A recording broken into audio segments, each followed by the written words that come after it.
সামাজিকীকরণ আর কিছুক্ষণ আগে একটি নিউজ আর্টিকেল পড়েছিলাম যা আমি সংক্ষেপে আলোচনা করতে চেয়েছিলাম। এতে উল্লেখ করা হয়েছে যে কিভাবে নির্দিষ্ট সম্প্রদায়ের কিছু তরুণ প্রাপ্তবয়স্করা তাদের বাড়ি থেকে পালিয়ে গিয়েছিল যা তারা বিশ্বাস করেছিল যে সত্যিকারের ভালোবাসা। মুসলমানদের মনে রাখা উচিত যে সত্যিকারের ভালোবাসার একটি প্রধান চিহ্ন হল যখন কেউ তাদের প্রিয়তমকে মহান আল্লাহর আনুগত্যের দিকে নির্দেশ করে, যার মধ্যে রয়েছে তার আদেশগুলি পূরণ করা, তার নিষেধাজ্ঞাগুলি থেকে বিরত থাকা এবং পবিত্র নবী মুহাম্মদের ঐতিহ্য অনুসারে ধৈর্যের সাথে ভাগ্যের মুখোমুখি হওয়া। তার উপর শান্তি ও বরকত বর্ষিত হোক। কারণ আনুগত্য ইহকাল ও পরকালে সাফল্য ও নিরাপত্তার দিকে নিয়ে যায়। যে ব্যক্তি একজন ব্যক্তির জন্য নিরাপত্তা এবং সাফল্য কামনা করে না, সে কখনই তাকে সত্যিকারের ভালোবাসতে পারে না, তারা যা দাবি করুক বা অন্য ব্যক্তির সাথে কিভাবে আচরণ করুক না কেন।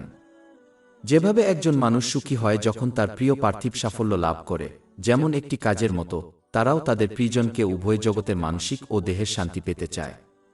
যদি একজন ব্যক্তি অন্যের নিরাপত্তা এবং সাফল্য লাভের বিষয়ে চিন্তা না করে, বিশেষ করে পরবর্তী জগতের ক্ষেত্রে, তবে তারা তাদের ভালোবাসে না। একজন সত্যিকারের প্রেমিক তাদের প্রেয়সীকে ইহকাল বা পরকালে কষ্ট ও শাস্তির সম্মুখীন হতে দেখে ও তা সহ্য করতে পারে না। এটা শুধুমাত্র মহান আল্লাহর আন্তরিক আনুগত্যের মাধ্যমে পরিহার করা যায়। অতএব তারা সর্বদা তাদের প্রিয়তমকে মহান আল্লাহর আনুগত্যের দিকে পরিচালিত করবে।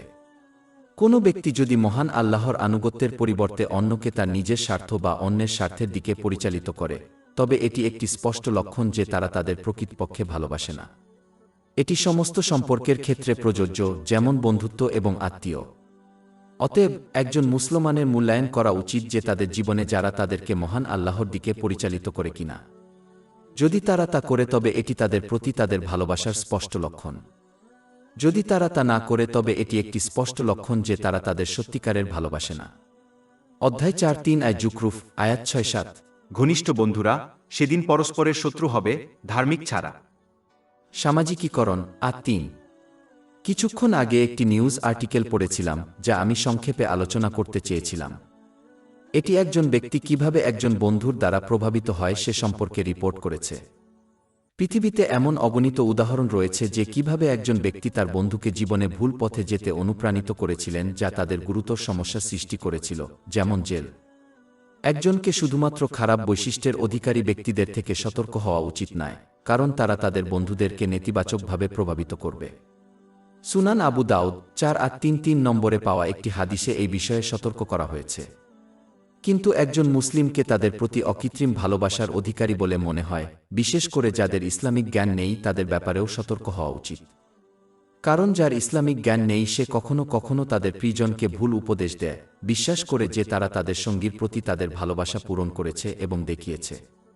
উদাহরণস্বরূপ, একজন স্ত্রী তার ক্লান্ত স্বামীকে মসজিদে জামাতে নামায়ের পরিবর্তে বাড়িতে তার ফরজ নামাজ পড়ার পরামর্শ দিতে পারেন। যদিও কিছু পণ্ডিতদের মতে এখনও বাড়িতে ফরজ নামাজ পড়া জায়েজ, এই উপদেশ কেবলমাত্র একজনকে মহান বি হযরত মুহাম্মদ এর অন্যতম শ্রেষ্ঠ ঐতিহ্য থেকে দূরে সরিয়ে দেবে। এটি কেবল তাদের মহান আল্লাহর কাছ থেকে আরও দূরে নিয়ে যাবে। এই স্ত্রী বিশ্বাস করতে পারেন যে তিনি প্রেমময়ভাবে আচরণ করেছেন, যদিও তিনি তা করেননি। এ কারণেই সুনানে ইবনে মাজাহ 224 নম্বর হাদিসে পাওয়া একটি হাদিস অনুসারে ইসলামিক জ্ঞান অর্জন করা অত্যন্ত গুরুত্বপূর্ণ এবং সকল মুসলমানের জন্য একটি কর্তব্য। এর কারণ হল কিছু জিনিস বাহ্যিকভাবে কঠিন মনে হলেও তাদের মধ্যে অনেক বরকত নিহিত রয়েছে, এবং অনেক কিছু সহজ এবং এমনকি হালাল মনে হতে পারে, কিন্তু তারা শুধুমাত্র একটি মহান আল্লাহর কাছ থেকে দূরে নিয়ে যায়। অতএব একজন মুসলমানকে সতর্ক হওয়া উচিত এবং মহান আল্লাহর আনুগত্যের উপর অটল থাকা উচিত, তার আদেশ পালন করে, তার নিষেধ থেকে বিরত থেকে এবং মহানবী হযরত মুহাম্মদ সাল্লাল্লাহু আলাইহি ওয়াসাল্লামের রেওয়ায়েত অনুযায়ী ধৈর্যের সাথে ভাগ্যের মোকাবিলা করে, এবং একটি প্রিয়জনের পরামর্শ দ্বারা প্রতারিত না। তাদের অনুমান করা উচিত নয় যে পরামর্শটি তাদের উপকার করবে, কারণ এটি একটি প্রিয় সঙ্গীর কাছ থেকে আসে। তাদের অবশ্যই এই উপদেশকে ইসলামের শিক্ষার সাথে তুলনা করতে হবে এবং ইসলাম এটি অনুমোদন করলেই তা মেনে চলবে। যদি এটি অনুমোদন না করে, তবে তাদের অবশ্যই এর উপর কাজ করা এড়িয়ে চলতে হবে এবং ইসলামের শিক্ষা অনুসারে তাদের সঙ্গীকে সঠিক পদক্ষেপের পরামর্শ দিতে হবে। সামাজিকীকরণ 4। কিছুক্ষণ আগে একটি নিউজ আর্টিকেল পড়েছিলাম যা আমি সংক্ষেপে আলোচনা করতে চেয়েছিলাম। এটি এমন একজন ব্যক্তির সম্পর্কে রিপোর্ট করেছে যিনি একটি নির্দিষ্ট বৈধ পেশা অনুসরণ করতে চান এবং তার সিদ্ধান্ত সম্পর্কে অন্যদের কাছ থেকে, বিশেষ করে তার আত্মীয়দের কাছ থেকে তিনি যে অসুবিধা পেয়েছিলেন। এটি বোঝা গুরুত্বপূর্ণ যে সাধারণত যখন কেউ এমন একটি পথ বেছে নেয় যা অন্যদের পথ থেকে ভিন্ন, যেমন তাদের আত্মীয়স্বজন এবং বন্ধুবান্ধব, তারা তাদের কাছ থেকে সমালোচনা এবং প্রতিরোধের মুখোমুখি হবে। প্রকৃতপক্ষে বেশিরভাগ সমালোচনা একজন ব্যক্তির আত্মীয়দের কাছ থেকে আসে। উদাহরণস্বরূপ, যখন একজন মুসলিম ইসলামের শিক্ষার উপর আরও বেশি মনোযোগ দেওয়ার সিদ্ধান্ত নেয় এবং যদি এটি এমন কিছু হয় যা তাদের পরিবার নিজেরাই অনুসরণ করে না, তখন তারা তাদের কাছ থেকে সমালোচনার সম্মুখীন হবে। তারা বোকা এবং চরম বলে আখ্যা দেবে যারা তারা বিশ্বাস করেছিল যে তাদের পথে তাদের সমর্থন করবে। মুসলমানদের জন্য তাদের বেছে নেওয়া বৈধ পথের উপর অবিচল থাকা এবং আন্তরিক আনুগত্যের মাধ্যমে মহান আল্লাহর সাহায্যে বিশ্বাস রাখা গুরুত্বপূর্ণ, যার মধ্যে রয়েছে যে আশীর্বাদগুলিকে আল্লাহকে সন্তুষ্ট করার উপায় দেওয়া হয়েছে, যেমনটি উল্লেখ করা হয়েছে পবিত্র কুরআন এবং মহানবী হযরত মুহাম্মদ সাল্লাল্লাহু আলাইহি ওয়াসাল্লামের রেওয়ায়েতগুলো এই অসুবিধাগুলো থেকে উত্তরণের জন্য। এটি মানুষের কাছ থেকে একটি সাধারণ প্রতিক্রিয়া, যেহেতু একজন ব্যক্তি যখন অন্যদের থেকে জীবনের একটি ভিন্ন পথ বেছে নেয় তখন তাদের মনে হয় যে তার পথটি খারাপ বা মন্দ এবং এই কারণেই ব্যক্তিটি একটি ভিন্ন পথ বেছে নিয়েছে। যদিও ব্যক্তি এটি বিশ্বাস করে না কিন্তু শুধুমাত্র একটি ভিন্ন পথ বেছে নিয়ে বিশ্বাস করে যে এটি তাদের জন্য ভালো, তবুও তারা সমালোচনার সম্মুখীন হবে। একই কারণে সমস্ত নবী, শাক, তাদের লোকদের দ্বারা সমালোচিত হয়েছিল, কারণ তারা বেছে নিয়েছিলেন এবং নিষ্ক্রিয়ভাবে অন্যদেরকে একটি ভিন্ন ভালো পথের দিকে আমন্ত্রণ জানিয়েছিলেন। উপসংহারে বলা যায়, যতক্ষণ পর্যন্ত একজনের জীবনে চলার পথ বৈধ, ততক্ষণ তাদের অবিচল থাকা উচিত এবং অন্যের সমালোচনায় বিচলিত হওয়া উচিত নয়। কিন্তু এর অর্থ এই নয় যে তাদের অবস্থা ও চরিত্রের উন্নতির চেষ্টা করা উচিত নয়।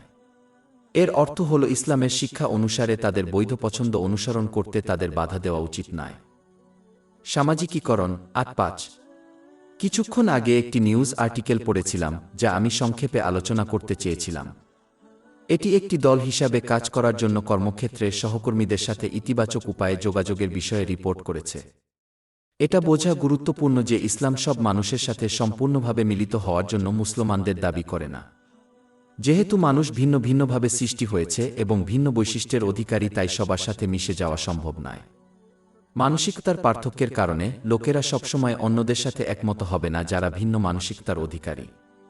একমাত্র ব্যক্তি যিনি এটি অর্জন করতে সক্ষম হতে পারেন একজন দ্বিমুখী ব্যক্তি যিনি কার সাথে আছেন তার উপর নির্ভর করে তাদের আচরণ এবং মনোভাব পরিবর্তন করেন। কিন্তু এমনকি এই ব্যক্তি শেষ পর্যন্ত মহান আল্লাহ দ্বারা উন্মোচিত হবে। একজন ব্যক্তি অন্যদের সাথে মিলিত না হওয়ার অর্থ এই নয় যে তারা তাদের অপছন্দ করে। এর অর্থ শুধুমাত্র তাদের দৃষ্টিভঙ্গি এবং আচরণে ভিন্নতা রয়েছে। ঠিক যেমন একটি স্কুলের শিশু যে তাদের ক্লাসের প্রতিটি শিশুর সাথে বন্ধুত্ব করে না, এর মানে এই নয় যে তারা যাদের সাথে বন্ধুত্ব করে না তাদের অপছন্দ করে। অতএব একজন মুসলমানের দুঃখিত হওয়া উচিত নয় যদি তারা সকলের সাথে, এমনকি তাদের নিজের আত্মীয়দের সাথে না যায়। কিন্তু অন্য সকলের সাথে সম্মানের সাথে আচরণ করা এবং প্রত্যেক ব্যক্তির অধিকার পূরণ করা সকল মুসলমানের উপর কর্তব্য, যদিও তারা তাদের সাথে না মিলিত হয়, কারণ এটি একজন মুসলমানের একটি গুরুত্বপূর্ণ বৈশিষ্ট্য। ইসলাম এটিই নির্দেশ করে এবং যদি কেউ সবার সাথে এইভাবে কাজ করে, তবে তারা তাদের মতভেদ থাকা সত্ত্বেও উভয় জগতের মানুষের সাথে তাদের মিথস্ক্রিয়া শান্তিপূর্ণ এবং উপকারী পাবে। সামাজিকীকরণ ৮৬। কিছুক্ষণ আগে একটি নিউজ আর্টিকেল পড়েছিলাম যা আমি সংক্ষেপে আলোচনা করতে চেয়েছিলাম। এটি একটি বড় সমস্যা নিয়ে রিপোর্ট করেছে যা সমাজের মুখোমুখি হচ্ছে, সমাজের মধ্যে ভুয়া খবর ছড়ানো। বিশেষ করে সোশ্যাল মিডিয়ার এই সময়ে এটি নিয়ন্ত্রণ করা কতটা কঠিন তা কেউ কল্পনা করতে পারেন। তাই মুসলমানদের জন্য পবিত্র কুরআনের নিম্নোক্ত আয়াতের উপর আমল করা এবং অন্যদের কাছে তথ্য না ছড়িয়ে দেওয়া গুরুত্বপূর্ণ, এমনকি যদি তারা বিশ্বাস করে যে তারা প্রথমে তথ্য যাচাই না করে এটি করে অন্যদের উপকার করছে। অর্থ, তাদের নিশ্চিত করা উচিত যে এটি একটি নির্ভরযোগ্য উৎস থেকে এসেছে এবং সঠিক। অধ্যায় ৪ আল হুজুরাত আয়াত ৬। হে ঈমানদারগণ, যদি তোমাদের কাছে কোনো অবাধ্য ব্যক্তি তথ্য নিয়ে আসে, তবে অনুসন্ধান কর, পাছে তোমরা অজ্ঞতাবশত কোনো সম্প্রদায়ের ক্ষতি না কর এবং তোমাদের কৃতকর্মের জন্য অনুতপ্ত হও। যদিও এই আয়াতটি একজন দুষ্ট ব্যক্তিকে সংবাদ ছড়ানোর ইঙ্গিত দেয়, তবুও এটি অন্যদের সাথে তথ্য ভাগ করে নেওয়া সমস্ত লোকের জন্য প্রযোজ্য হতে পারে। এই আয়াতে উল্লিখিত হিসাবে একজন ব্যক্তি বিশ্বাস করতে পারে যে তারা অন্যদের সাহায্য করছে, কিন্তু অযাচাইকৃত তথ্য ছড়িয়ে দিয়ে তারা অন্যদের ক্ষতি করতে পারে, যেমন মানসিক ক্ষতি। দুর্ভাগ্যবশত অনেক মুসলমান এই বিষয়ে গাফিলতি করে এবং তাদের যাচাই না করেই টেক্সট মেসেজ এবং সোশ্যাল মিডিয়া অ্যাপ্লিকেশনের মাধ্যমে তথ্য ফরওয়ার্ড করার অভ্যাস রয়েছে। যেসব ক্ষেত্রে তথ্য ধর্মীয় বিষয়ের সাথে যুক্ত, সেখানে তথ্য ছড়িয়ে দেওয়ার আগে যাচাই করা আরও বেশি গুরুত্বপূর্ণ, যেহেতু তারা তাদের দেওয়া ভুল তথ্যের ভিত্তিতে অন্যদের কাজের জন্য শাস্তি পেতে পারে। এটি সহিহ মুসলিমের 2351 নম্বর হাদিসে ইঙ্গিত করা হয়েছে। এছাড়াও বিশ্বে যা কিছু চলছে এবং এটি কিভাবে মুসলমানদের প্রভাবিত করছে তার সাথে তথ্য যাচাই করা আরও বেশি গুরুত্বপূর্ণ, কারণ যা ঘটেনি সে বিষয়ে অন্যদের সতর্ক করা কেবল সমাজে বিপর্যয় সৃষ্টি করে এবং মুসলমানদের মধ্যে ফাটল বাড়িয়ে দেয়। সম্প্রদায়গুলি এটা ইসলামী শিক্ষার পরিপন্থী। একজন মুসলিমকে বুঝতে হবে যে মহান আল্লাহ তাআলা প্রশ্ন করবেন না কেন তারা বিচারের দিন অন্যদের সাথে অসমাপ্ত তথ্য শেয়ার করেননি, কিন্তু তিনি অবশ্যই তাদের জিজ্ঞাসা করবেন যদি তারা অন্যদের সাথে তথ্য ভাগ করে, তা যাচাই করা হোক বা না হোক। অতএব একজন বুদ্ধিমান মুসলিম কেবলমাত্র যাচাইকৃত তথ্য শেয়ার করবে এবং যা যাচাই করা হয়নি তারা চলে যাবে, জেনে রাখবে যে তারা এর জন্য দায়ী হবে না। সামাজিকীকরণ। আজ কিছুক্ষণ আগে একটি নিউজ আর্টিকেল পড়েছিলাম যা আমি সংক্ষেপে আলোচনা করতে চেয়েছিলাম। এটি এমন একজন মায়ের সম্পর্কে রিপোর্ট করেছে যিনি আলোচনা করেছিলেন যে বিয়ের পর তার প্রতি তার ছেলের আচরণ কিভাবে পরিবর্তিত হয়েছিল। তিনি তার মাকে অবহেলা করতেন এবং তার স্ত্রীর সাথে দূরে চলে যাওয়ার পর খুব কমই তার সাথে যোগাযোগ করতেন। কিন্তু এই মা যা ঘটেছে তা নিয়ে বাঁচতে শিখেছেন এবং দাবি করেছেন যে লোকেরা আসে এবং যায়। এ থেকে শেখার গুরুত্বপূর্ণ শিক্ষা হল যে যখন একজন মুসলিমকে সন্তান বা ভাইবোনের মতো কোনো সম্পর্কের আশীর্বাদ করা হয়, তখন তাদের উচিত সেই সম্পর্কের প্রকৃত উদ্দেশ্য বোঝা এবং সে অনুযায়ী কাজ করা। প্রতিটি ক্ষেত্রে তাদের উচিত শিক্ষা গ্রহণ করা এবং তাদের প্রতি দায়িত্ব পালন করা ইসলামের শিক্ষা অনুযায়ী, তাদের সামর্থ্য অনুযায়ী। কিন্তু তার চেয়েও গুরুত্বপূর্ণ বিষয় হল এই সব মহান আল্লাহর সন্তুষ্টির জন্য করুন, কারণ তিনিই তাদের জীবনে মানুষের অধিকার পূরণের নির্দেশ দিয়েছেন। যদি কেউ সত্যিকার অর্থে মহান আল্লাহর সন্তুষ্টির জন্য কাজ করে, তবে তারা কখনই মানুষের কাছ থেকে কিছু আশা করবে না বা চাইবে না। লোকেরা যখন তাদের জন্য কৃতজ্ঞতা দেখানোর মতো কিছু করে, তখন তারা অতিরিক্ত আনন্দ করবে না এবং তারা তাদের অবহেলা করলে তারা দুঃখ পাবে না। যেহেতু তারা মহান আল্লাহর সন্তুষ্টির জন্য ব্যক্তির অধিকার পূরণ করেছে, তারা কেবল মহান আল্লাহর কাছে প্রতিদান চায়, মানুষের নয়। এটি একজন ব্যক্তিকে দুঃখিত বা বিষণ্ণ হতে বাধা দেবে যদি তাদের আত্মীয় বা বন্ধু বছরের পর বছর সাহায্য করার পরে তাদের অবহেলা করে। দুর্ভাগ্যবশত অনেক মুসলিম ভুল উদ্দেশ্য নিয়ে সম্পর্ক তৈরি করে। তারা তাদের স্ত্রী এবং সন্তানদের কাছ থেকে কিছু ফিরে পাওয়ার জন্য বিয়ে করে এবং সন্তান ধারণ করে। বেশিরভাগ ক্ষেত্রে, বিশেষ করে এই দিন এবং যুগে, যদি তারা এই মনোভাব গ্রহণ করে তবে তারা হতাশ হয়ে পড়বে। প্রতিটি মুসলমানের জন্য তাদের উদ্দেশ্য সংশোধন করা এবং মানুষের সাথে সংযোগ স্থাপন করা এবং মহান আল্লাহর সন্তুষ্টির জন্য সম্পর্ক স্থাপন করা গুরুত্বপূর্ণ, এবং তাই শুধুমাত্র তার কাছে উপকার ও প্রতিদান কামনা করা। যারা এই পদ্ধতিতে কাজ করে তারা প্রমাণ করে যে তারা মহান আল্লাহর উপর ভরসা করেছে। যে ব্যক্তি মহান আল্লাহর উপর ভরসা করে তাকে দুনিয়া বা পরকালে হতাশ করা হবে না। অধ্যায় 6:5 তালাক, আয়াত 3। আর যে আল্লাহর উপর ভরসা করে তিনিই তার জন্য যথেষ্ট। যে ব্যক্তি ভুল উদ্দেশ্য অবলম্বন করে এবং মানুষের কাছ থেকে প্রত্যাবর্তনের জন্য সম্পর্ক তৈরি করে সে মানুষের উপর আস্থা রেখেছে, এবং যে ব্যক্তি নির্ভর করে এবং লোকেদের উপর আস্থা রাখে সে শীঘ্রই বা পরে হতাশ হবে। অধ্যায় 2 আল হজ, আয়াত 7-3। দুর্বল, প্রকৃতপক্ষে অন্বেষণকারী এবং অন্বেষণকারী। এই আলোচনার অর্থ এই নয় যে একজন মুসলমান তাদের জন্য যা করেছে তার জন্য অন্যের কাছে কৃতজ্ঞ হওয়া উচিত নয়, কারণ এটি মহান আল্লাহকে ধন্যবাদ জানানোর একটি অংশ। জামি আত-তিরমিজি 1954 নম্বরে পাওয়া একটি হাদিস অনুসারে। তবে এর অর্থ হল যদি কেউ একজন মুসলিমকে তাদের কৃতকর্মের জন্য প্রশংসা করে না, তাদের এতে বিরক্ত করা উচিত নয়, কারণ তাদের উচিত আল্লাহর কাছ থেকে ফেরত ও পুরস্কারের আশা করা, মানুষ নয়। সামাজিকীকরণ। 8 কিছুক্ষণ আগে একটি নিউজ আর্টিকেল পড়েছিলাম যা আমি সংক্ষেপে আলোচনা করতে চেয়েছিলাম। এটি সংস্কৃতি এবং সমাজের মধ্যে সময়ের সাথে সাথে ঘটে যাওয়া পরিবর্তনগুলি উল্লেখ করেছে। যদি কেউ ধার্মিক পূর্বসূরীদের জীবন অধ্যয়ন করে তবে তারা তাদের এবং আজকের মুসলমানদের মধ্যে অনেক পার্থক্য লক্ষ্য করবে। একটি বড় পার্থক্য হল লোকেরা তাদের প্রতি সাড়া দেওয়ার উপায়, যারা ভালো আদেশ দেয় এবং মন্দকে নিষেধ করে, যা তাদের জ্ঞান অনুসারে সমস্ত মুসলমানের জন্য একটি কর্তব্য। এই আচরণগত পরিবর্তন বোঝা মুসলমানদের জন্য গুরুত্বপূর্ণ, কারণ এটি মানুষের মধ্যে ক্রমবর্ধমান অনেক তর্ক এবং শত্রুতা প্রতিরোধ করতে পারে। অতীতে মুসলমানরা তাদের ভালোবাসত যারা তাদের ভালো কাজ করার পরামর্শ দিত এবং খারাপ কাজের বিরুদ্ধে সতর্ক করত। প্রকৃতপক্ষে তারা কাউকে আন্তরিক বন্ধু মনে করে না যতক্ষণ না তারা তাদের সাথে এইভাবে আচরণ করে। তারা আসলে তাদেরকেও ভালোবাসত যারা তাদেরকে এমন বিষয়ের ব্যাপারে পরামর্শ দিত যেগুলোকে ইসলামে পাপ হিসেবে গণ্য করা হয় না কিন্তু শুধুমাত্র অপছন্দনীয় বিষয় ছিল। এটি একটি বড় পরিবর্তন যা ঘটেছে। অনেক মুসলিম আজকাল এই পদ্ধতিতে গঠনমূলক সমালোচনা করা অপছন্দ করে। যেসব ক্ষেত্রে বেআইনি ঘটনা ঘটছে, ইসলামের শিক্ষা অনুযায়ী এর বিরুদ্ধে নম্রভাবে এবং সদয়ভাবে সতর্ক করা একজন মুসলমানের কর্তব্য, যদিও অন্যরা তাদের আচরণ অপছন্দ করে। কিন্তু বেশিরভাগ ক্ষেত্রে, যেখানে অন্যরা পাপ করছে না বরং কেবল অপছন্দনীয় কাজ করছে, সেখানে একজন মুসলিমের পক্ষে তাদের নিয়ে তাদের সমালোচনা না করাই উত্তম, কারণ এটি কেবল শত্রুতা, তর্কবিতর্কের দিকে নিয়ে যাবে এবং এমনকি এটি একজনকে ক্ষতির কারণ হতে পারে। তারা প্রাপ্ত নেতিবাচক প্রতিক্রিয়ার কারণে অন্যদের উপদেশ দেওয়া ছেড়ে দিন।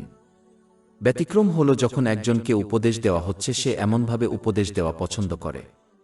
অতএব, একজন মুসলিম যে তাদের দায়িত্ব পালন করতে চায় এবং অন্যের সাথে তর্কবিতর্ক এড়িয়ে চলতে চায়, তার উচিত সৎকাজের আদেশ দেওয়া এবং হারামের বিরুদ্ধে সতর্ক করা, তবে এই দুই শ্রেণীর মধ্যে পড়ে না এমন জিনিসগুলিকে বাদ দেওয়া। সামাজিকীকরণ ৮-৯ কিছুক্ষণ আগে একটি নিউজ আর্টিকেল পড়েছিলাম যা আমি সংক্ষেপে আলোচনা করতে চেয়েছিলাম। এটি বিভিন্ন সমাজে পাওয়া নাইটলাইফ সংস্কৃতির প্রতিবেদন করেছে। সুনানে ইবনে মাজাহ ৭০১ নম্বরে পাওয়া একটি হাদিস পরামর্শ দেয় যে মহানবী হযরত মুহাম্মদ সন্ধ্যায় ফরজ সালাতের আগে ঘুমানো অপছন্দ করতেন এবং তা আদায় করার পর কথাবার্তায় লিপ্ত হওয়া অপছন্দ করতেন।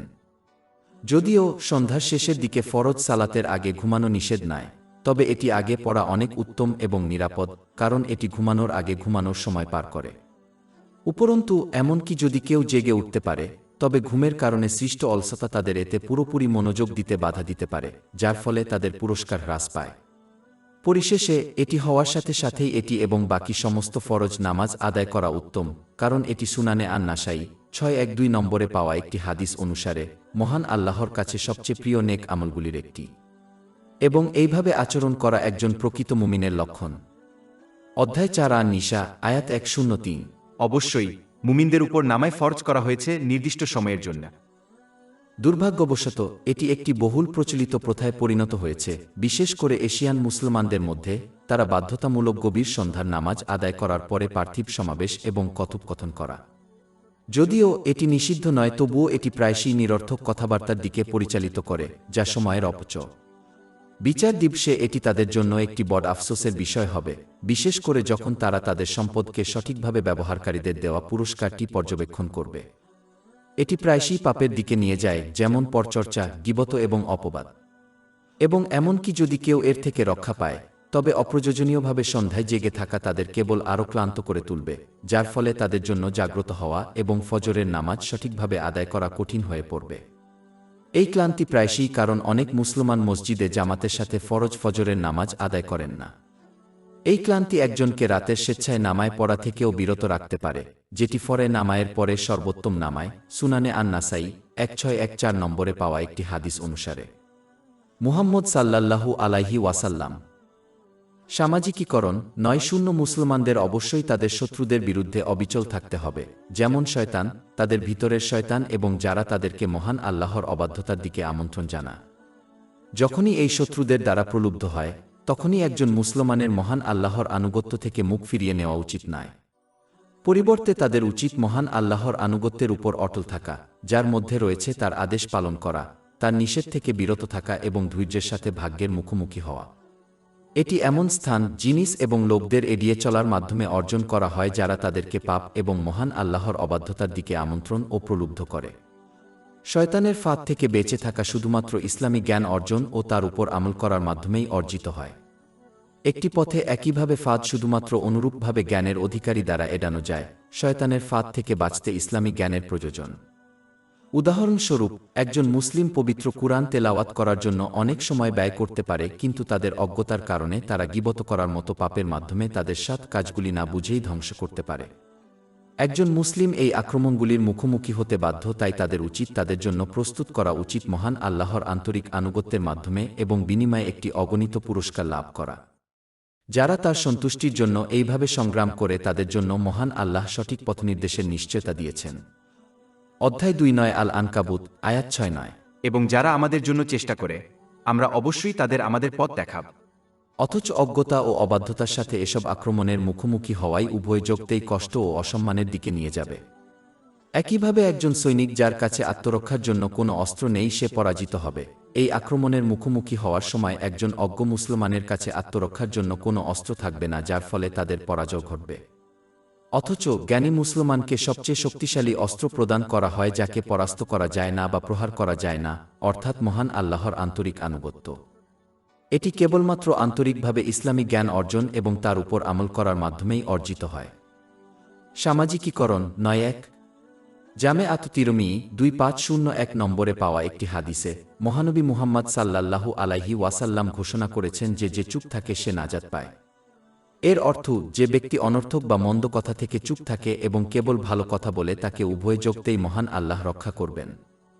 এটি বোঝা গুরুত্বপূর্ণ কারণ লোকেরা জাহান্নামে প্রবেশ করার প্রধান কারণ তাদের কথাবার্তা। জামে আত তিরমিজি ২৬১৬ নম্বরে পাওয়া একটি হাদিসে এ বিষয়ে সতর্ক করা হয়েছে। প্রকৃতপক্ষে বিচার দিবসে একজন ব্যক্তিকে জাহান্নামে নিমজ্জিত করার জন্য শুধুমাত্র একটি মন্দ শব্দ লাগে। জামে আত তিরমিজি ২৩১৪ নম্বরে পাওয়া একটি হাদিসে এটি নিশ্চিত করা হয়েছে। বক্তৃতা ৩ প্রকার হতে পারে। প্রথমটি হল মন্দ কথাবার্তা যা যেকোনো মূল্যে পরিহার করা উচিত। দ্বিতীয়টি হল অনর্থক বক্তৃতা যা শুধুমাত্র একজনের সময় নষ্ট করে, যা পরিণামে বিচার দিবসে একটি বড় অনুশোচনার দিকে নিয়ে যায়। উপরন্তু পাপপূর্ণ বক্তৃতা প্রথম ধাপ প্রায়ই অসার বক্তৃতা। তাই এই ধরনের কথাবার্তা এড়িয়ে চলাই নিরাপদ। চূড়ান্ত প্রকারটি ভালো বক্তৃতা যা সর্বদা গ্রহণ করা উচিত। এই দিকগুলির উপর ভিত্তি করে একজনের জীবন থেকে বক্তব্যের ২/৩ মুছে ফেলা উচিত। উপরন্তু যে খুব বেশি কথা বলে সে শুধুমাত্র তাদের কর্ম এবং পরকালের প্রতি একটু চিন্তা করবে, কারণ এর জন্য নীরবতা প্রয়োজন। এটি একজনকে তাদের কৃতকর্মের মূল্যায়ন করতে বাধা দেবে, যা একজনকে আরও সৎ কাজ করতে এবং তাদের পাপ থেকে আন্তরিকভাবে অনুতপ্ত হতে অনুপ্রাণিত করে। এই ব্যক্তি তখন আরও ভালোর জন্য পরিবর্তন করা থেকে বিরত থাকবে। অত্যধিক কথা বলা একজন ব্যক্তিকে এমন জিনিসগুলিতে জড়িত করতে পারে যা তাদের উদ্বেগজনক নয়। এটি সর্বদা নিজের এবং অন্যদের জন্য সমস্যার দিকে নিয়ে যায়, যেমন ভাঙা এবং ভাঙা সম্পর্ক। উপরন্তু যে ব্যক্তি সেসব বিষয় পরিহার করতে ব্যর্থ হয় যা তাদের জন্য চিন্তা করে না, সে তার ইসলামকে উৎকৃষ্ট করবে না। জামি আত তিরমিজি ২৩১৭ নম্বরে পাওয়া একটি হাদিসে এ বিষয়ে সতর্ক করা হয়েছে। নিজের ঈমানকে উৎকৃষ্ট করার চেষ্টা করার মধ্যেই মুক্তি নিহিত। অত্যধিক কথা বলা নিয়মিত তর্ক এবং মতবিরোধের দিকে পরিচালিত করে, যা শুধুমাত্র বক্তা এবং অন্যদের জন্য চাপ সৃষ্টি করে। অন্যদিকে অসার ও মন্দ কথা এড়িয়ে চলা এটিকে প্রতিরোধ করবে, যার ফলে ব্যক্তি শান্তি লাভ করবে। অবশেষে যারা খুব বেশি কথা বলে তারা প্রায়ই এমন বিষয় নিয়ে আলোচনা করে যা বিনোদন এবং মজাদার। এটি তাদের এমন একটি মানসিকতা অবলম্বন করবে যার ফলে তারা মৃত্যু এবং পরকালের মতো গুরুতর বিষয়ে আলোচনা করা বা শুনতে অপছন্দ করে। এটি তাদের পরকালের জন্য পর্যাপ্ত প্রস্তুতি থেকে বিরত রাখবে, যা একটি বড় অনুশোচনা এবং সম্ভাব্য শাস্তির দিকে নিয়ে যাবে। এইসব এড়ানো যেতে পারে যদি কেউ পাপপূর্ণ এবং নিরর্থক কথাবার্তা থেকে নীরব থাকে এবং পরিবর্তে কেবল ভাল কথা বলে। অতএব যে এভাবে নীরব থাকবে সে দুনিয়াতে কষ্ট থেকে এবং পরকালের শাস্তি থেকে রক্ষা পাবে।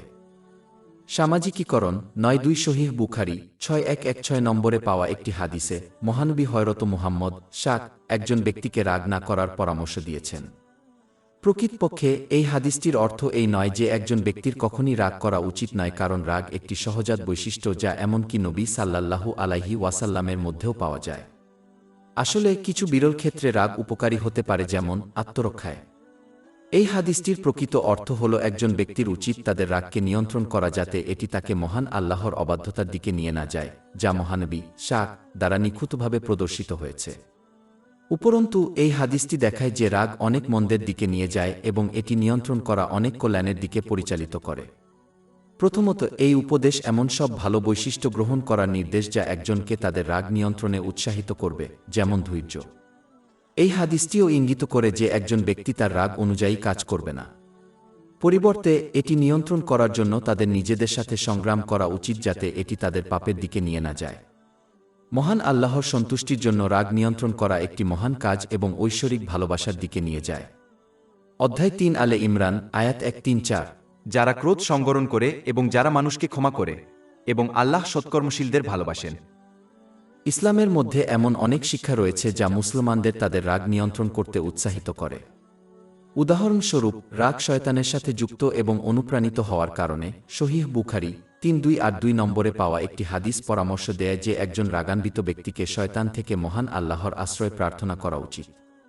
জামে তিরমিজি 2191 নম্বরে পাওয়া একটি হাদিসে একজন ক্ষুব্ধ মুসলিমকে মাটিতে আঁকড়ে ধরে থাকার পরামর্শ দেওয়া হয়েছে।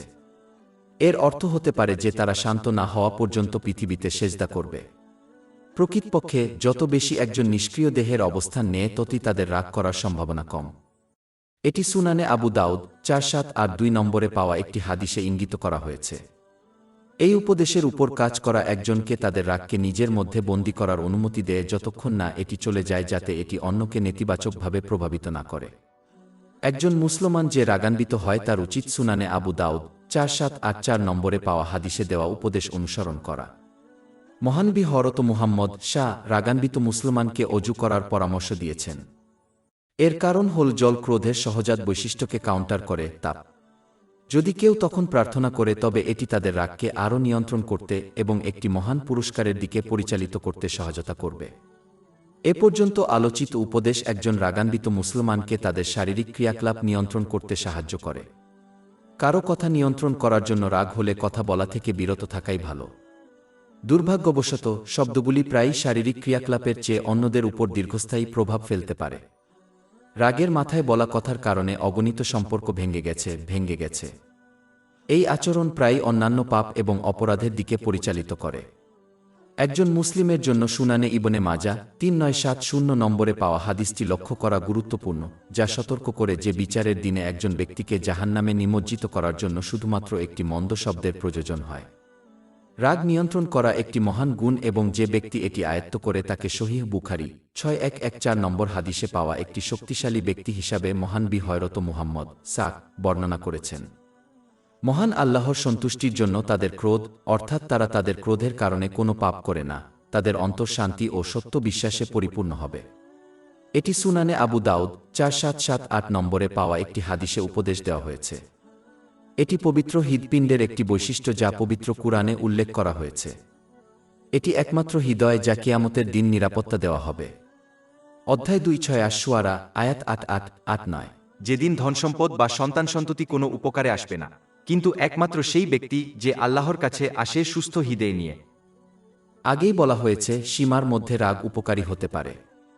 এটি নিজের নফস, বিশ্বাস এবং সম্পদের ক্ষতি প্রতিহত করার জন্য ব্যবহার করা উচিত, যা সঠিকভাবে করা হলে ইসলামের শিক্ষা অনুসারে মহান আল্লাহর সন্তুষ্টির জন্য ক্রোধ হিসাবে গণ্য হয়।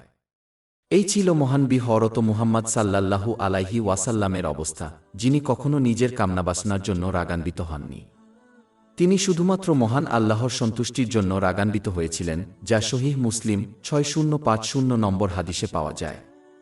মহানবী হযরত মুহাম্মদ এর চরিত্র ছিল পবিত্র কুরআন, যা সহিহ মুসলিম 1739 নম্বরে পাওয়া একটি হাদিসে উপদেশ দেওয়া হয়েছে। এর অর্থ হল তিনি যা খুশি তা নিয়ে খুশি হবেন এবং যা রাগান্বিত হবে তাতে রাগান্বিত হবেন। উপরন্তু মহান আল্লাহর সন্তুষ্টির জন্য ঘৃণা করা একজনের ঈমানকে পরিপূর্ণ করার একটি দিক। সুনানে আবু দাউদ 4681 নম্বরে পাওয়া একটি হাদিসে এই পরামর্শ দেওয়া হয়েছে। ঘৃণার মূল হল রাগ। এটি স্পষ্ট করে দেয় যে ইসলাম কাউকে রাগ দূর করার নির্দেশ দেয় না, কারণ এটি অর্জন করা সত্যিই সম্ভব নয়, বরং এটি তাদের ইসলামের সীমার মধ্যে নিয়ন্ত্রণ করতে শেখায়।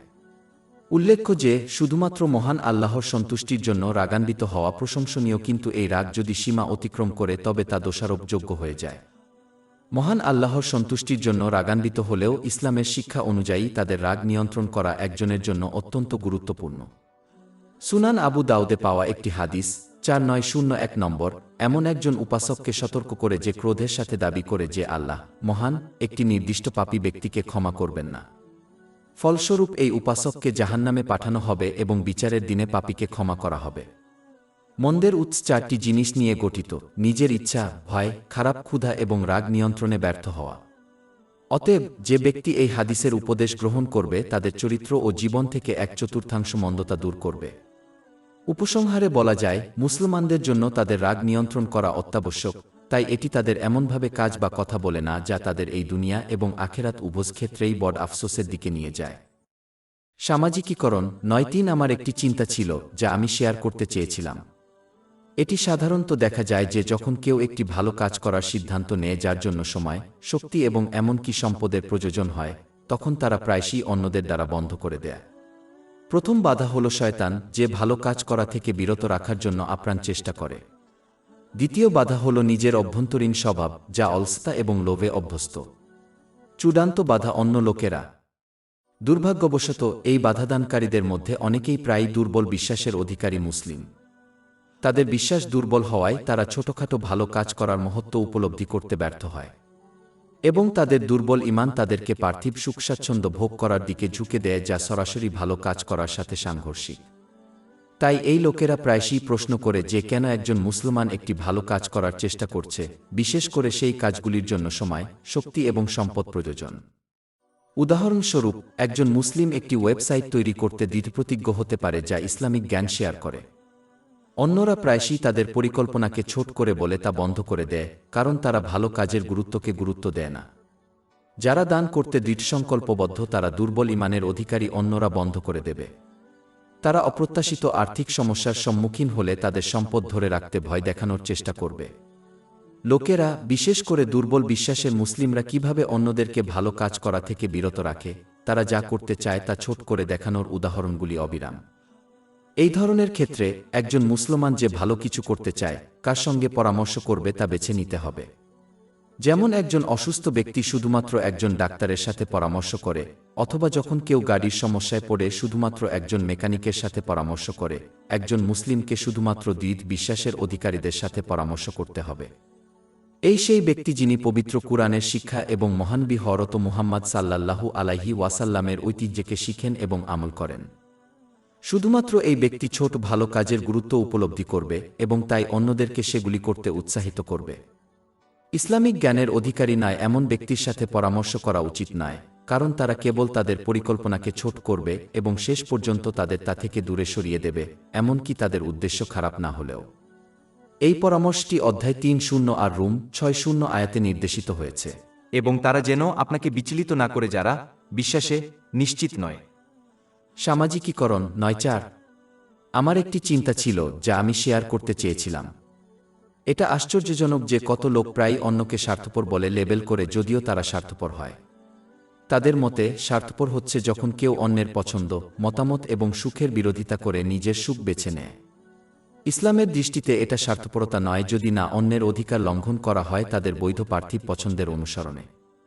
একজনকে অবশ্যই বুঝতে হবে যে তাদের সাথে সরাসরি জড়িত এমন পরিস্থিতিতে, যেমন নিজের জন্য একজন জীবনসঙ্গী নির্বাচন করা, তারপর নিজের সুখানুযায়ী কাকে বিয়ে করতে হবে সে বিষয়ে একটি বৈধ পছন্দ করা স্বার্থপরতা নয়, যদিও অন্যের মতামত, পছন্দ এবং সুখ, যেমন আত্মীয় হিসাবে, পরস্পর বিরোধী হয়। বাস্তবে যে ব্যক্তি অন্যদেরকে তাদের মতামত এবং সুখ অনুসরণ করার দাবি করে, যদিও পরিস্থিতি তাদের সরাসরি জড়িত করে না, যেমন তাদের আত্মীয় জীবনসঙ্গী বেছে নেয়, সে হল স্বার্থপর ব্যক্তি। যখন একটি বৈধ পরিস্থিতি সরাসরি একজন ব্যক্তিকে জড়িত করে, তখন তাদের অন্যদের মতামত বিবেচনা করা উচিত, কিন্তু অন্যের অধিকার লঙ্ঘন না হওয়া পর্যন্ত তাদের খুশি করার জন্য বেছে নেওয়া কোনোভাবেই স্বার্থপর নয়।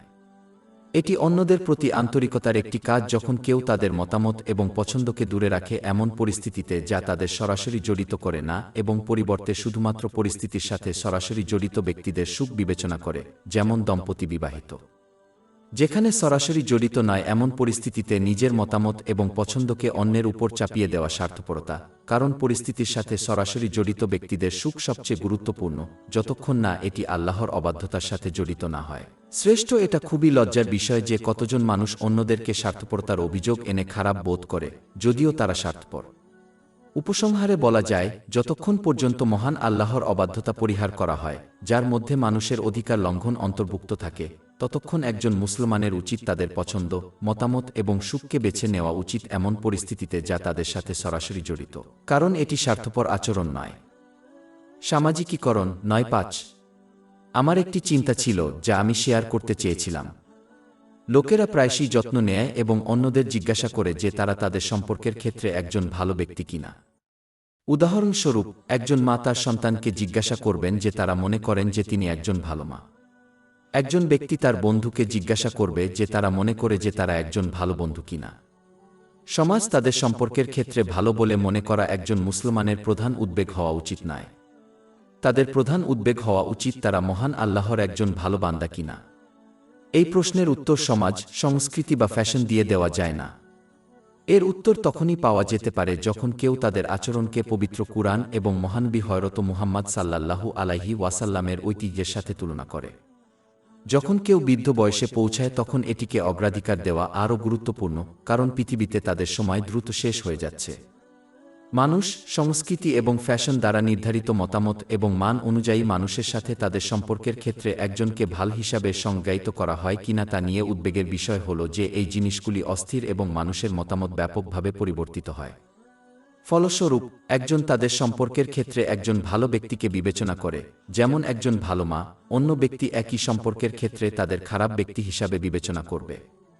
উদাহরণস্বরূপ, একটি ছেলে তাদের মাকে ভালো মা হিসেবে বিবেচনা করতে পারে, যেখানে তার বোন তাদের মাকে খারাপ মা হিসেবে বিবেচনা করতে পারে।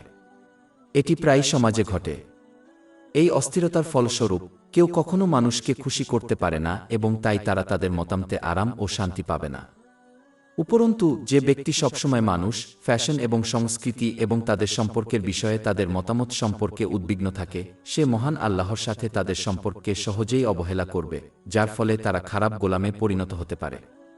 যেহেতু মহান আল্লাহ একাই এই দুনিয়া এবং পরকালের সবকিছু নিয়ন্ত্রণ করেন, যে ব্যক্তি আল্লাহর উত্তম বান্দা হতে ব্যর্থ হয়, সে কোনো যুক্তিতেই শান্তি ও সফলতা পাবে না, যদিও তারা তা অর্জনের জন্য আপ্রাণ চেষ্টা করেও। তাদের পার্থিব সম্পর্কের ক্ষেত্রে মানুষের ভালো মতামত। পরিশেষে, কেউ যদি তাদের সম্পর্কের ক্ষেত্রে মানুষ, ফ্যাশন এবং সংস্কৃতির ভালো মতামত অর্জন করে, তবে তা বিচার দিবসে মহান আল্লাহর খারাপ বান্দা হওয়ার পরিণতি থেকে তাদের রক্ষা করবে না। পক্ষান্তরে, যে ব্যক্তি মহান আল্লাহর উত্তম বান্দা হওয়ার দিকে মনোনিবেশ করবে, সে মনের শান্তি পাবে, কারণ তারা অগণিত লোকের বিভিন্ন মতামতের পরিবর্তে কেবলমাত্র তার এবং তাদের সম্পর্কে তার মতামত নিয়েই চিন্তিত হবে। অনেককে খুশি করার চেয়ে একজনকে খুশি করা সহজ এবং বেশি তৃপ্তিদায়ক। উপরন্তু, যে ব্যক্তি মহান আল্লাহর ভালো বান্দা হওয়ার চেষ্টা করে, সে অনিবার্যভাবে মানুষের সাথে সম্পর্কের ক্ষেত্রে একজন ভালো ব্যক্তি হয়ে উঠবে, যেমন একজন ভালো মা, বন্ধু, প্রতিবেশী ইত্যাদি। যেহেতু মানুষের অধিকার পূরণ করা মহান আল্লাহর ভালো বান্দা হওয়ার একটি গুরুত্বপূর্ণ অংশ, কিন্তু এর সাথে মানুষের মতামতকে প্রাধান্য দেওয়ার নেতিবাচক মনোভাবের মধ্যে পার্থক্য হল, মহান আল্লাহর এই উত্তম বান্দা মানুষের অধিকার পূরণ করবে, কিন্তু তাদের সম্পর্কে এবং তাদের সম্পর্কের ব্যাপারে মানুষের মতামত নিয়ে মাথা ঘামবে না। লোকেরা তাদের সম্পর্কের ক্ষেত্রে তাদের খারাপ বিবেচনা করলে তারা পাত্তা দেবে না, কারণ বেশিরভাগ লোকের মতামত জাগতিক মানগুলির উপর ভিত্তি করে। তারা কেবল মহান আল্লাহ কর্তৃক নির্ধারিত মানদণ্ডের যত্ন নেবে এবং জীবনযাপন করবে। যে ব্যক্তি এইভাবে জীবনযাপন করবে, সে এই পৃথিবীতে বা বিচারের দিনে মানুষের, ফ্যাশন এবং সংস্কৃতির খারাপ মতামত দ্বারা নেতিবাচকভাবে প্রভাবিত হবে না। উদাহরণস্বরূপ, একজন মা বিশ্বাস করতে পারেন যে তার ছেলে একটি ভয়ঙ্কর পুত্র, কারণ তিনি তাকে জাগতিক মানদণ্ডের ভিত্তিতে বিচার করেন।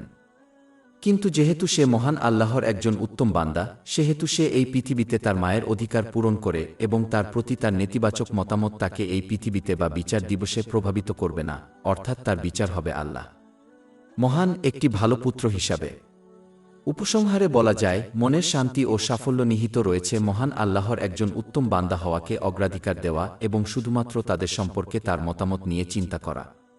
যেখানে উভয় জগতের উদ্বেগ, চাপ এবং অসুবিধা তাদের সম্পর্কের ক্ষেত্রে মানুষের মতামতকে অগ্রাধিকার দেওয়ার মধ্যে নিহিত।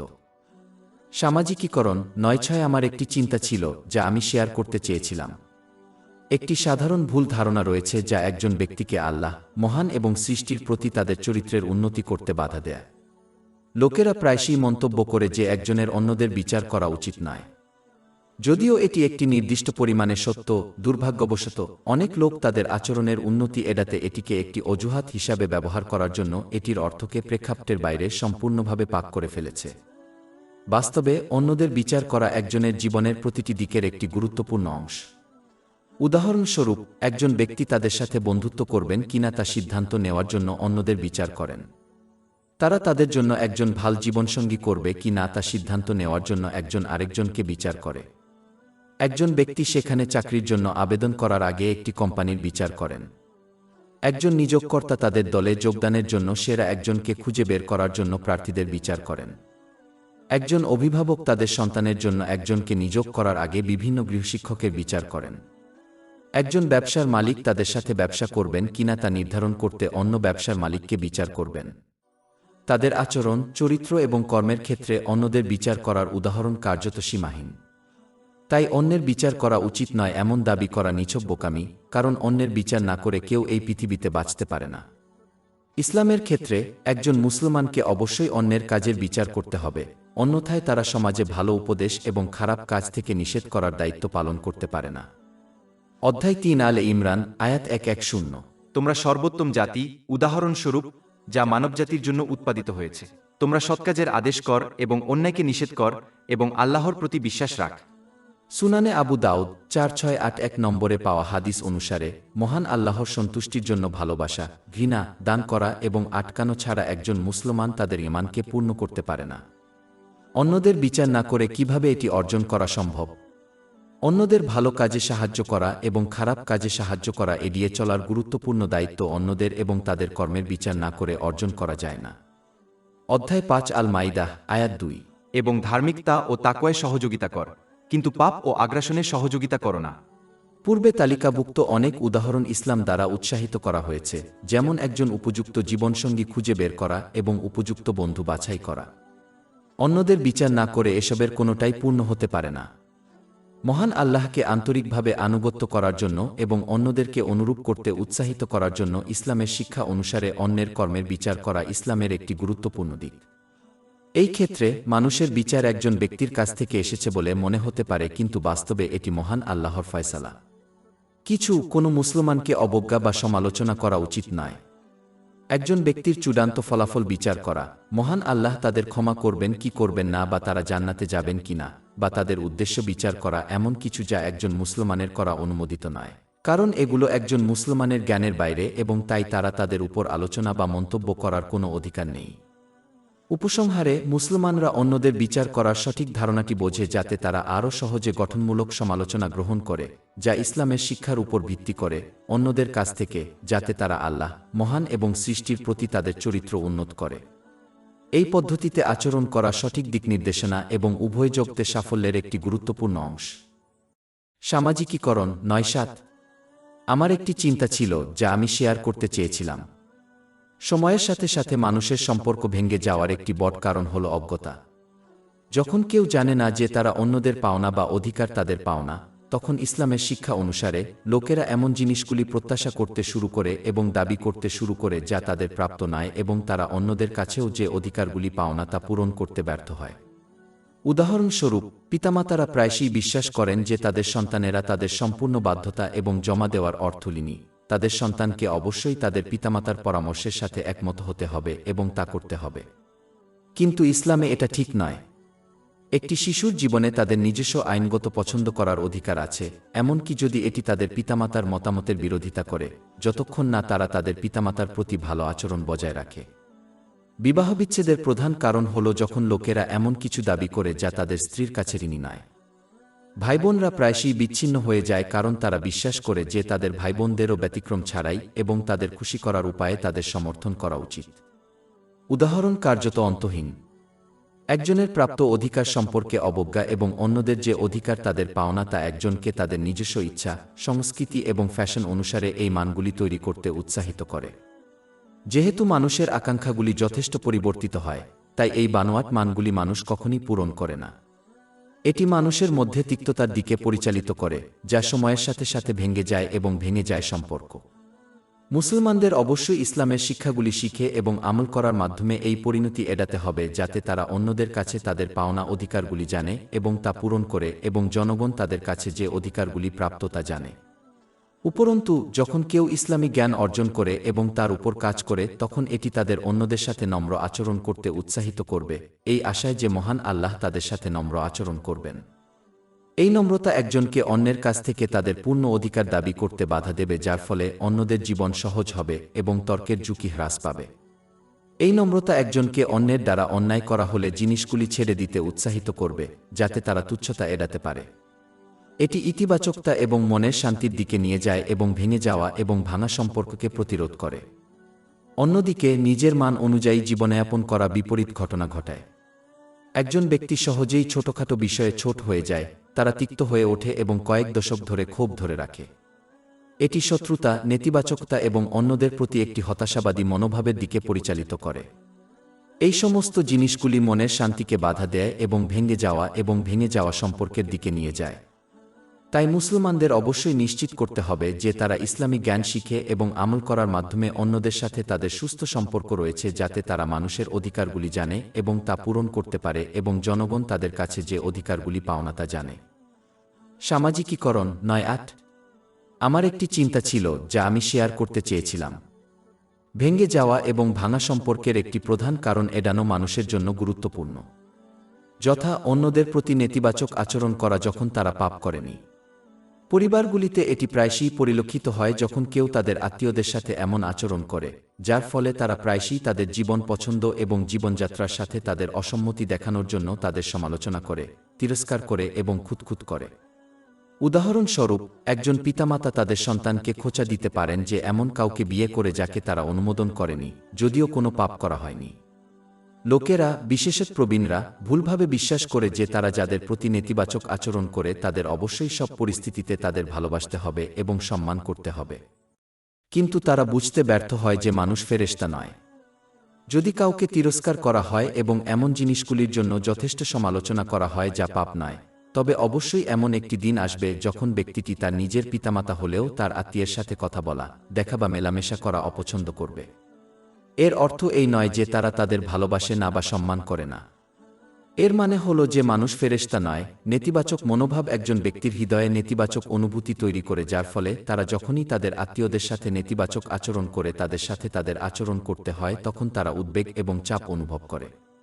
এই চাপ এবং উদ্বেগ এড়াতে তারা তাদের আত্মীয়কে এড়িয়ে চলার মতো মনে করে, যদিও তারা এখনও তাদের ভালোবাসে এবং সম্মান করে। উদাহরণস্বরূপ, একজন ব্যক্তি এই চাপ এবং উদ্বেগের কারণে একটি পারিবারিক অনুষ্ঠানে যোগদান করা এড়িয়ে যাবেন, কারণ তারা নেতিবাচক আচরণ এবং মন্তব্যের শিকার হতে চান না। এটি একটি খুব সাধারণ প্রতিক্রিয়া এবং অন্যদের সাথে নেতিবাচক আচরণ করার পরিণতি যা প্রায়শই পরিবারের মধ্যে দেখা যায়।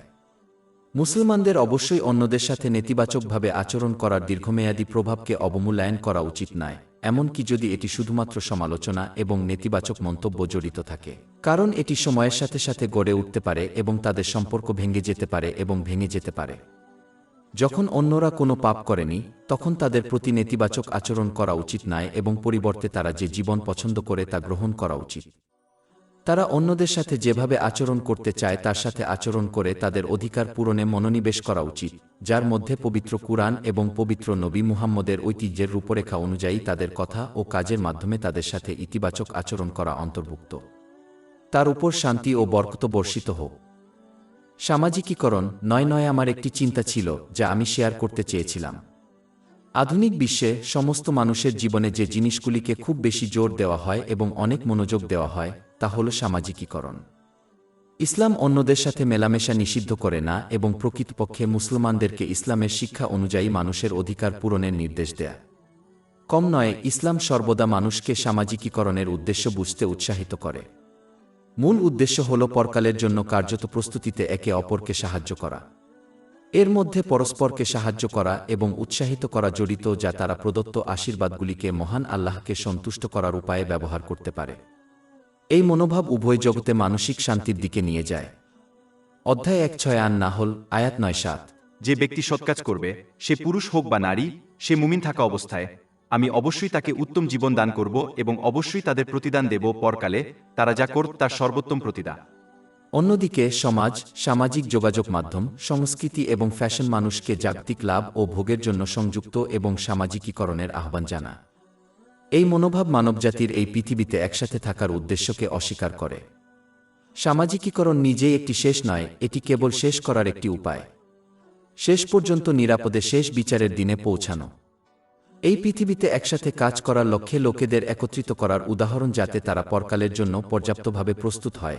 একটি ব্যবসায়িক লক্ষ্য অর্জনের জন্য একসাথে কাজ করার জন্য একটি কোম্পানি কিভাবে অপরিচিতদের একটি দলকে একত্রিত করে, যেমন একটি পণ্য ডিজাইনিং, উৎপাদন এবং বিজ্ঞাপন হিসাবে। যদি এই দলটি তাদের একসাথে থাকার উদ্দেশ্য মনে রাখতে ব্যর্থ হয়, তবে তারা মজা এবং অন্যান্য সামাজিক কর্মকাণ্ডে সময় নষ্ট করবে।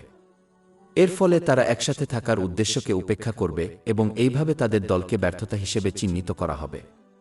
একইভাবে মুসলমানরা যদি সামাজিকীকরণের মূল কারণ বুঝতে এবং তা পূরণ করতে ব্যর্থ হয়, তবে তারাও পরকালের জন্য পর্যাপ্ত প্রস্তুতি নিতে ব্যর্থ হবে, কারণ তারা পার্থিব কারণে সামাজিকতায় ব্যস্ত ছিল।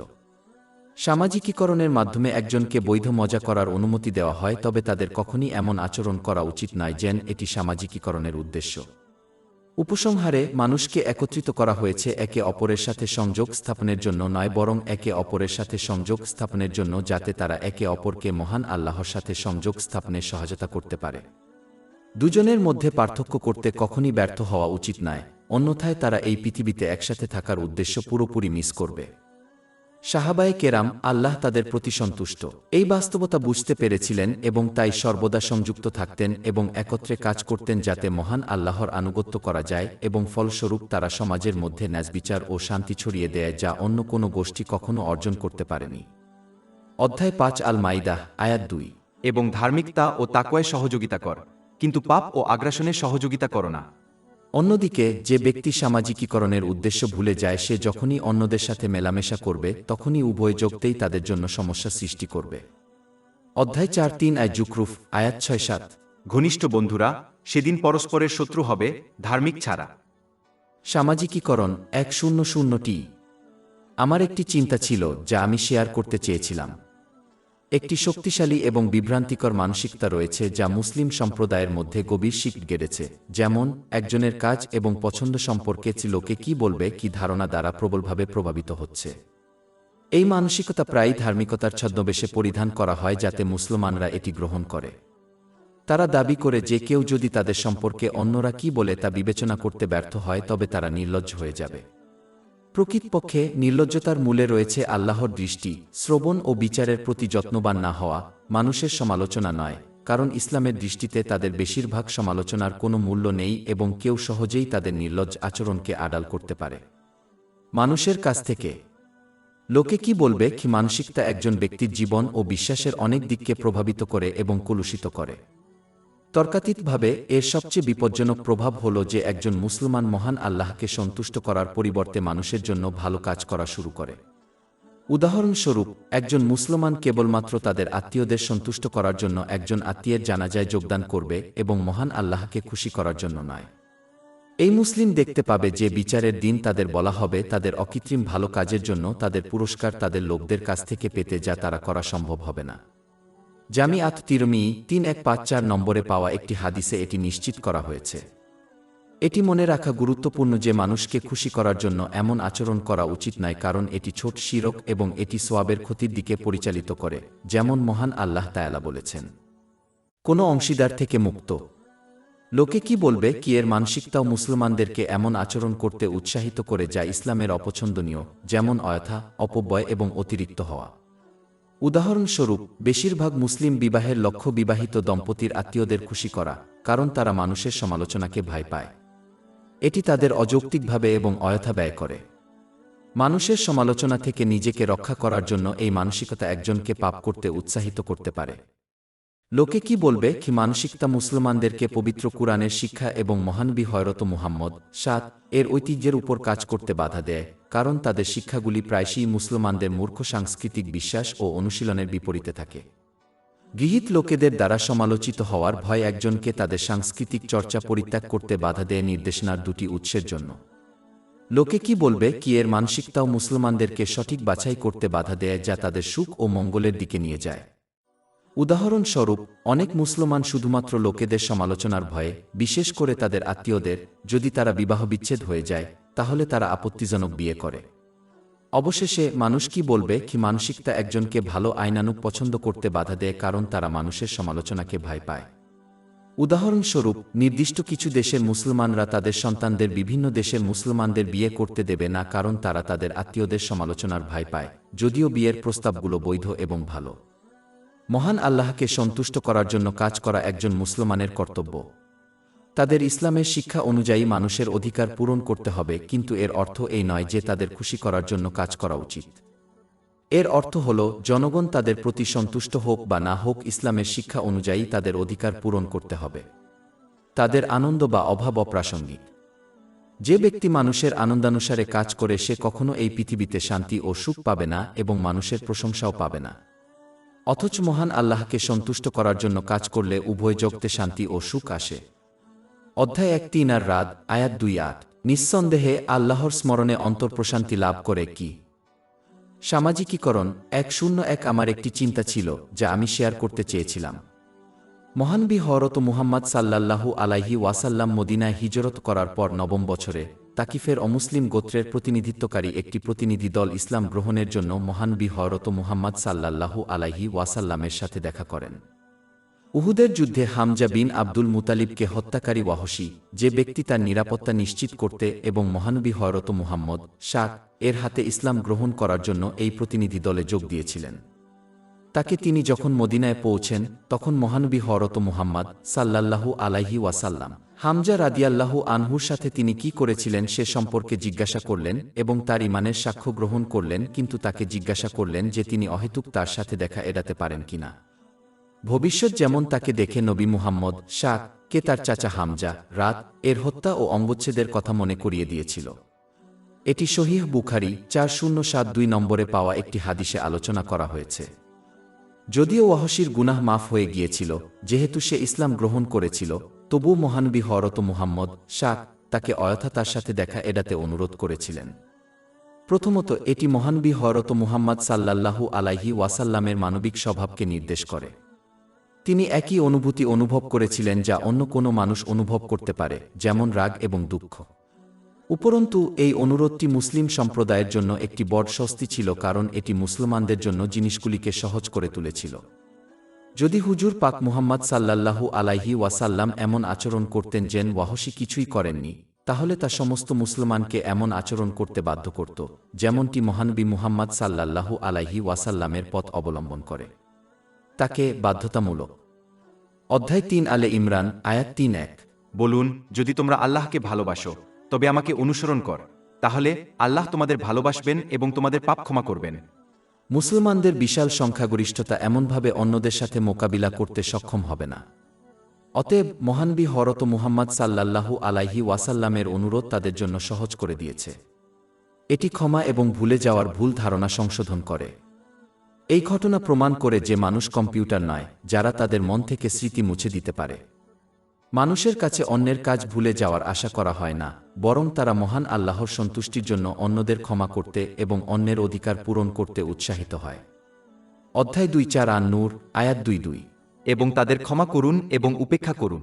তুমি কি চাও না যে আল্লাহ তোমাকে ক্ষমা করুক? এ কারণেই মহানবী হযরত মুহাম্মদ সহিহ বুখারী 6133 নম্বর হাদিসে পাওয়া উপদেশ দিয়েছেন যে একজন মুমিনকে একই গর্তে দুবার দংশন করা যায় না।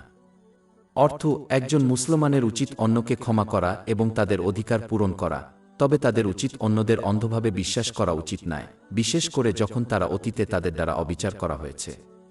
অন্যদের অতীত কর্ম উপেক্ষা তাদের ভবিষ্যতে একইভাবে আচরণ করতে উৎসাহিত করতে পারে। তাই মুসলমানদের অবশ্যই এই ঘটনা থেকে শিক্ষা নিতে হবে এবং অন্যকে ক্ষমা করতে শিখতে হবে এবং তাদের অধিকার পূরণে সচেষ্ট হতে হবে, কিন্তু তাদের কাছ থেকে আশা করা যায় না যে তারা অন্যের কাজ ভুলে যাবে বা তাদের অন্ধভাবে বিশ্বাস করবে না। সামাজিকীকরণ 102।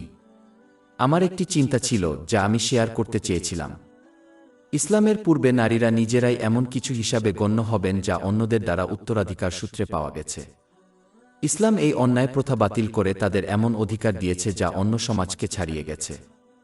একটি সাধারণ নোটে, ইসলামের আগে জাহেলিয়াতের যুগে মহিলাদের জন্য গৃহস্থালির সামগ্রীর সাথে সমতুল্য হওয়া সাধারণ অভ্যাস ছিল। গবাদি পশুর মতো কেনাবেচা হতো। বিবাহের ক্ষেত্রে একজন মহিলার কোনো অধিকার ছিল না। তার আত্মীয়দের কাছ থেকে উত্তরাধিকারের কিছু অংশের অধিকারী হওয়া থেকে দূরে, তিনি নিজেও অন্যান্য গৃহস্থালির জিনিসের মতো উত্তরাধিকারের একটি অংশ হিসাবে বিবেচিত হন। তাকে পুরুষদের মালিকানাধীন কিছু হিসাবে বিবেচনা করা হয়েছিল যখন তাকে কিছুই করার অনুমতি ছিল না, এবং তিনি শুধুমাত্র একজন পুরুষের ইচ্ছা অনুযায়ী ব্যয় করতে পারেন। অন্যদিকে পুরুষটি তার ইচ্ছানুযায়ী মজুরির মতো যে কোনো সম্পদ তার সম্পত্তি ব্যয় করতে পারে। এই পদ্ধতিতে প্রশ্ন করার অধিকারও তার ছিল না। ইউরোপের কিছু গোষ্ঠী এমনকি নারীকে মানুষ নয় বলে মনে করে এবং তাকে পশুর সমতুল্য করে। ধর্মে নারীদের কোনো স্থান ছিল না। তারা পূজার অযোগ্য বলে বিবেচিত হতো। কেউ কেউ এমনকি নারীদের আত্মা নেই বলেও ঘোষণা করেছেন। একজন পিতার পক্ষে তার নবজাতক বা অল্পবয়সী কন্যাকে হত্যা করা সম্পূর্ণ স্বাভাবিক বলে বিবেচিত হয়েছিল, কারণ তারা পরিবারের জন্য লজ্জা হিসাবে দেখা হতো।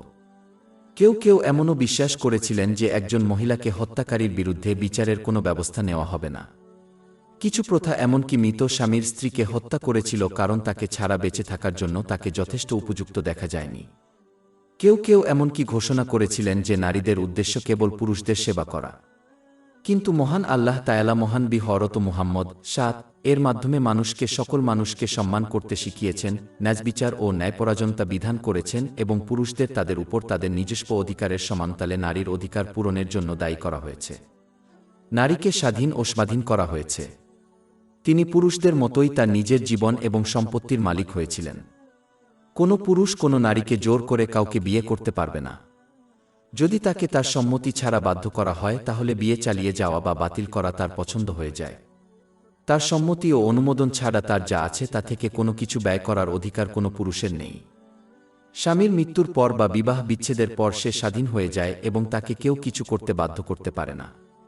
মহান আল্লাহ তাকে প্রদত্ত দায়িত্ব অনুসারে পুরুষদের মতো উত্তরাধিকারে অংশ পান। নারীদের জন্য ব্যয় করা এবং তাদের সাথে সদ্ব্যবহার করাকে মহান আল্লাহ তায়ালা ইবাদত হিসেবে ঘোষণা করেছেন। এই সমস্ত অধিকার এবং আরও অনেক কিছু নারীকে দিয়েছেন মহান আল্লাহ ছাড়া আর কেউ নয়। এটা আশ্চর্যজনক যে আজ যারা নারীর অধিকারের পক্ষে দাঁড়িয়েছে তারা কিভাবে ইসলামের সমালোচনা করছে, যদিও ইসলাম নারীদের অধিকার দিয়েছে বহু শতাব্দী আগে। সামাজিকীকরণ 103 আমার একটি চিন্তা ছিল যা আমি শেয়ার করতে চেয়েছিলাম। আমি চিন্তা করছিলাম কিভাবে মানুষের হৃদয় এমনভাবে তৈরি করা হয়েছে যে তার মধ্যে কিছু থাকতে হবে, এটি কখনই খালি হতে পারে না। এর অর্থ এটি অবশ্যই কিছুর সাথে সংযুক্ত এবং ভালোবাসতে হবে। এক মুহূর্তের জন্য যদি কেউ এই বিন্দুতে প্রতিফলিত হয় তবে এটি বেশ সুস্পষ্ট। কিছু লোক অন্য লোকেদের ভালোবাসে, কেউ প্রাণীকে ভালোবাসে, কেউ তাদের ক্যারিয়ার এবং অন্যরা অন্যান্য জিনিস পছন্দ করে। কিন্তু একজন মানুষ যতই কিছু ভালোবাসুক না কেন অবশেষে এমন একটি দিন আসবে যেখানে তাকে বিদায় জানাতে হবে। এটি স্বেচ্ছায় করা হোক না কেন, উদাহরণস্বরূপ একজন ব্যক্তি তাদের কর্মজীবন থেকে অবসর নিচ্ছেন বা জোরপূর্বক, যেমন মৃত্যু তাদের প্রিয়জনের কাছ থেকে বিচ্ছিন্ন করা।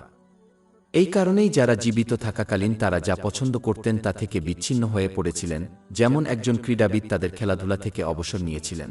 তাদের হৃদয় ও মন তাদের প্রিয় জিনিসটির সাথে সংযুক্ত থাকার কারণে তিক্ত হয়ে ওঠে, কিন্তু তাদের শরীর আর ধরে রাখতে পারে না। এটা দিয়ে স্পটলাইটে তাদের মুহূর্তটি চলে যাওয়ার সাথে সাথে তারা তিক্ত হয়ে ওঠে এবং তারা তাদের ভালোবাসা থেকে এগিয়ে যেতে বাধ্য হয়। এটি একটি সর্বজনীন নীতি যা কারও বিশ্বাস বা সামাজিক অবস্থান নির্বিশেষে সকলের জন্য প্রযোজ্য। তবে একমাত্র ভালোবাসা যা সময়ের সাথে সাথে এবং মৃত্যুর সাথে শক্তিশালী হয় তা হল মহান আল্লাহর প্রতি আন্তরিক ভালোবাসা। এই ভালোবাসার অধিকারী তার জন্য কোনো বিদায় নেই, শুধুমাত্র নির্ধারিত সাক্ষাতের প্রত্যাশা যা বর্ণনা করার শব্দের বাইরে। এই ভালোবাসা কেবল সময়ের সাথে সাথে শক্তিশালী হয় যখন অন্যান্য সমস্ত বন্ধন দুর্বল হয়ে যায় এবং অবশেষে ভেঙে যায়। অতএব একজন মুসলমানের উচিত সৃষ্টির প্রতি তাদের কর্তব্য ও দায়িত্ব পালন করা, তবে শুধুমাত্র মহান আল্লাহকে সত্যিকার অর্থে ভালোবাসা, তার প্রতি আন্তরিক আনুগত্যের মাধ্যমে যার মধ্যে রয়েছে তার আদেশ পালন করা, তার নিষেধাজ্ঞাগুলি থেকে বিরত থাকা এবং ধৈর্যের সাথে ভাগ্যের মুখোমুখি হওয়া।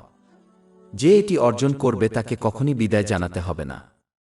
অধ্যায় 8 আল ফজর, আয়াত 27-28। ধার্মিকদের বলা হবে, হে নিশ্চিন্ত আত্মা, তোমার প্রভুর কাছে ফিরে যাও, সন্তুষ্ট ও সন্তুষ্ট।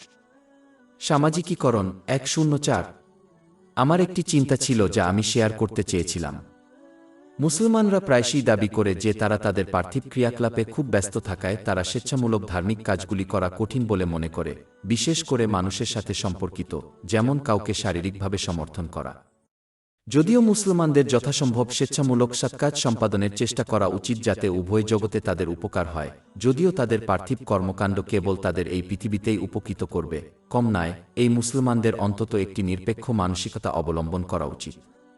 অন্যদের এর অর্থ হল, একজন মুসলমান যদি অন্যদের সাহায্য করতে না পারে তবে তাদের উচিত তাদের বৈধ ও ভালো কাজে বাধা না দেওয়া। তারা যদি অন্যকে খুশি করতে না পারে তবে তাদের দুঃখ দেওয়া উচিত নয়। যদি তারা অন্যদের হাসাতে না পারে তবে তাদের কাঁদানো উচিত নয়। এটি অগণিত পরিস্থিতিতে প্রয়োগ করা যেতে পারে। এটি বোঝা গুরুত্বপূর্ণ কারণ অনেক মুসলমান অন্যদের ভালো করতে পারে, যেমন তাদের মানসিক সমর্থন প্রদান করে, কিন্তু একই সাথে তারা মানুষের প্রতি নেতিবাচক আচরণ করে তাদের ভালো কাজগুলিকে ধ্বংস করে। এটা মনে রাখা জরুরি, যদি একজন মুসলিম অন্যদের প্রতি নেতিবাচক আচরণে অত্যধিক হয় তবে বিচারের দিন তাকে জাহান্নামে নিক্ষেপ করা হতে পারে। সহিহ মুসলিমের 6579 নম্বর হাদিসে এটি নিশ্চিত করা হয়েছে। নিরপেক্ষ মানসিকতা থাকা প্রকৃতপক্ষে মহান আল্লাহর সন্তুষ্টির জন্য করা একটি ভালো কাজ। সহিহ মুসলিমের 250 নম্বর হাদিসে এই পরামর্শ দেওয়া হয়েছে। উপসংহারে বলা যায়, অন্যদের সাথে ইতিবাচক আচরণ করাই উত্তম, যা জামিআত তিরমিজি 2515 নং হাদিস অনুসারে একজন প্রকৃত মুমিনের লক্ষণ। নিরপেক্ষ উপায়। যেহেতু অন্যদের সাথে নেতিবাচক আচরণ করা একজনের ধ্বংসের দিকে নিয়ে যেতে পারে। আমাদের ওয়েবসাইট শেখফদ.com-এ 500টিরও বেশি বিনামূল্যের ebook, audio book, infographics, podcast এবং ব্লগ পাওয়া যাচ্ছে।